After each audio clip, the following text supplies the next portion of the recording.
भाऊ काय सांगाल, नारायणगावमध्ये आज अक्षरशः शिर्डी अवतरलेली आहे, साईबाबा अवतरलेत असा भास होतोय, काय भावना आहे? नारायणगावकरांमधला उत्साह आणि प्रत्यक्षात नारायणगावमध्ये साईबाबा आले. कारण का भरपूर वर्षाची प्रतीक्षा होती का बाबांच्या पादुका नारायणगावात यावा, पण हा योग आज जुळून आला.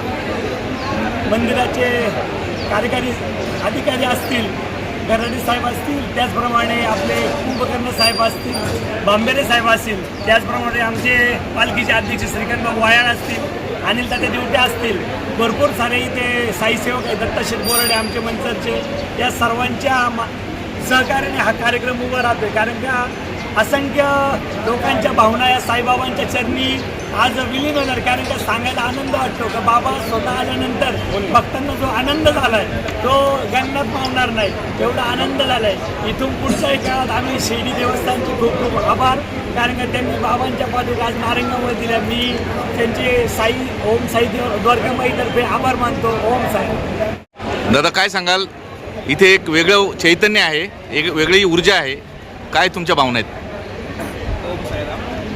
आज या ठिकाणी नारायणगाव येथील साई पालखी परिवार आणि श्री साईबाबा संस्थान विश्वनाथ शिर्डी यांच्या संयुक्त विद्यमाने आज या ठिकाणी साईबाबांच्या पादुका या नारायणगाव नगरीमध्ये आलेल्या आहेत. माझी या नारायणगावमधील साई भक्तांना विनंती आहे की संध्याकाळी 10 वाजेपर्यंत पादुका या ठिकाणी थांबणार आहे, तरी आपण या दर्शनाचा लाभ घ्यावा अशी विनंती आहे. अनेक ठिकाणी अशा प्रकारे आयोजन होतं का, किंवा ग्रामीण भागामध्ये हे पहिल्यांदाच होते, काय सांगाल? गेल्या वर्षभरापासून जे साई भक्त ज्यांना शिर्डीला इच्छा असते, काही कारणामुळे येणं शक्य होत नाही, त्यांनाही बाबांचं दर्शन व्हावं या अनुषंगाने संस्थांनी असा निर्णय घेतला की बाबांच्या पादुका ठिकाणी न्यावं.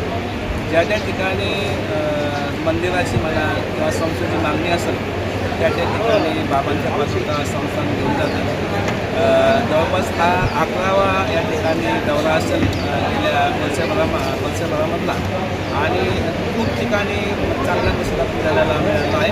आजही या ठिकाणी भाविकांची खूप मोठ्या प्रमाणावर गर्दी आहे. जो शिर्डीमध्ये लोकांना आनंद मिळतो तसाच या ठिकाणी पादुका दर्शन आनंद मिळेल असं आम्हाला आशा आहे.